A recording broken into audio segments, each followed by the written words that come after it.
দক্ষিণ দিনাজপুর জেলার বালুরঘাট শহরের মা বল্লাকালী মন্দির নিয়ে ডকুমেন্টারি বানাতে গিয়ে পুরোহিতদের মুখে শুনলাম। আর পুজোর যদি হিস্ট্রি যদি বলি, খুব লং হিস্ট্রি, এবং এই হিস্ট্রিটা কতটা স্ট্রং সেই ব্যাপারে এখনো আইডেন্টিফাই করা যায়নি। এবং লেখক শ্রী অনিল মজুমদারের লেখা বল্লা শ্রী শ্রী রক্ষাকালী পূজার ইতিহাস ও মাহাত্ম্য বই পড়ে জানতে পারলাম যে আনুমানিক পাল সেন সেই সব সময় থেকে এক মহান সাধকের দ্বারা প্রতিষ্ঠিত হয়ে মা রক্ষাকালী আজও একইভাবে পূজিত হয়ে আসছেন। পার হয়ে গেছে কয়েক যুগ, বর্তমান সময় এসেও ফ্যাক্টস আর স্ট্রেঞ্জার দ্যান ফিকশন সেটা বুঝতে পারলাম। স্পিরিচুয়ালিটিতে বিশ্বাস রাখা সেটা সবার নিজের নিজের মতের ব্যাপার। আমি বই পড়ে ও পুরোহিতদের মুখে শুনে যা যা অভিজ্ঞতা অর্জন করেছি তা সবই এই ভিডিওর মধ্যে তুলে ধরার চেষ্টা করলাম। জয় মা বললা, আমার মা সবার মা, জয় জয় মা।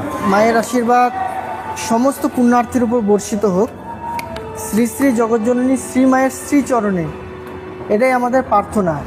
এই মন্দিরে আসার জন্য অনেকগুলি রাস্তা অ্যাভেলেবেল রয়েছে। সড়ক পথে যারা মালদা হয়ে আসতে চায় তারা গাজল, বুনিয়াদপুর, গঙ্গারামপুর, বাউল, তারপর বল্লা আসতে পারে, অথবা নালাগোলা পাকুয়া থেকে যারা আসছে তারা ডিটল হয়েও আসতে পারে। রায়গঞ্জ হয়ে যারা আসবে তারা কালিয়াগঞ্জ, কুশমন্ডি, তারপর বুনিয়াদপুর হয়ে আসতে পারে। এছাড়াও ট্রেনেও আসা যায়। পুজো চলাকালীন যেসব ট্রেন বালুরঘাট স্টেশনে যায় সব ট্রেন কিন্তু বল্লা স্টপেজেই দাঁড়ায়। মালদা টাউন স্টেশন থেকেও সকালবেলা অনেক ট্রেন চলে। এছাড়াও বালুরঘাটে একটি এয়ারপোর্টও রয়েছে, যার তথ্য তুমি ইন্টারনেটে চেক করে নিতে পারো। এবার প্রথম অধ্যায়। আর পুজোর যদি হিস্ট্রি যদি বলি, খুব লং হিস্ট্রি, এবং লোককথা অনুযায়ী এক একজনের কাছে এক এক রকম বর্ণনা বিবৃতি পাওয়া যায়। এই পুজো অ্যাকচুয়ালি কবে থেকে শুরু হয়েছিল তা জানা মুশকিল। আনুমানিক পাল যুগের শেষের দিকে তন্ত্রের প্রভাব যখন আমাদের উত্তরবঙ্গে দেখা দেয় তখনই এই পুজো শুরু হয়েছে। এই মা কালী প্রতিষ্ঠা করেন এক তান্ত্রিক সাধক।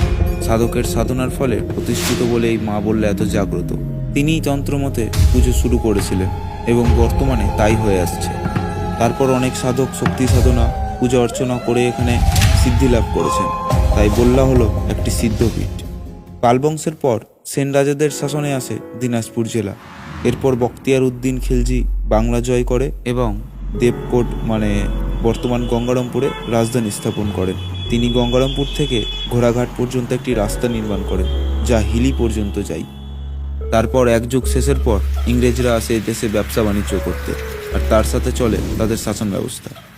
বড়লাট কর্নওয়ালিস 1793 সালে ভারতবর্ষে প্রবর্তন করেন জমিদারি প্রথা।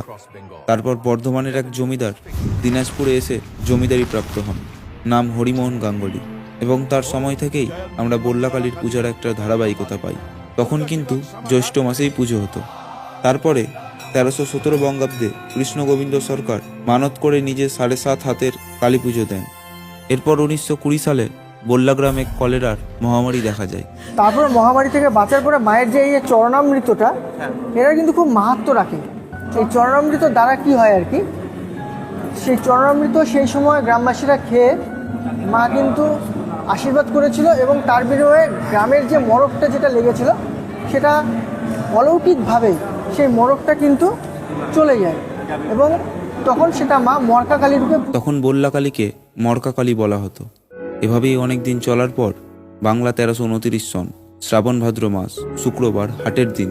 তো এই হাটে একবার পান ব্যবসায়ী সাধারণ লোক সাথে ইংরেজ প্রশাসনের যারা পুলিশ অফিসার ছিল আর কি সেই সময়কার, তাদের সাথে একটা গণ্ডগোল তৈরি হয়, দণ্ড তৈরি হয়, এবং সেই দণ্ডে বিভিন্ন নির্দোষ মানুষকে ওরা গ্রেপ্তার করে।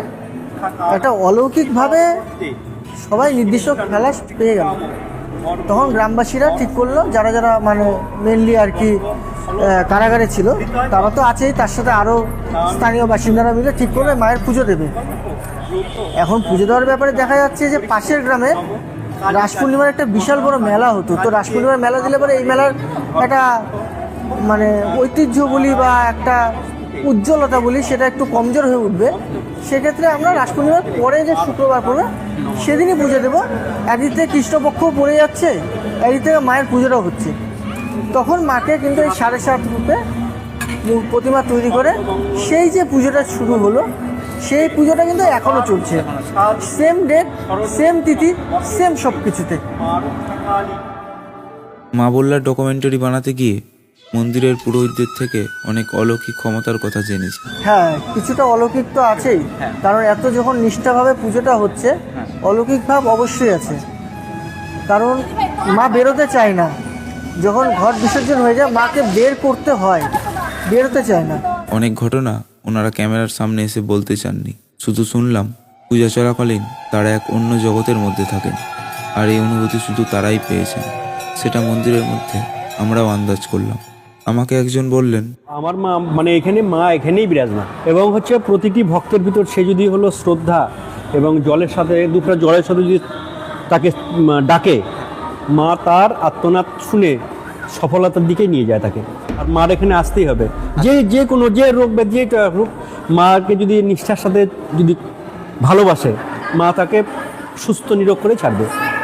অপরজন বললেন, তোমাকেই বলছি, তুমি যদি কন্টিনিউ 1 মাস মায়ের কাছে আসো, বা যখনই সময় পাই তখনই যদি আসো, তাহলেও তুমি একটা মায়ের একটা অলৌকিক আভা, অলৌকিক মুভমেন্ট, মা যে বিরাজমান, মা যে আছে, মা যে আমাদের সকলের কথা শোনে, সেটা তুমি বুঝতে পারবা।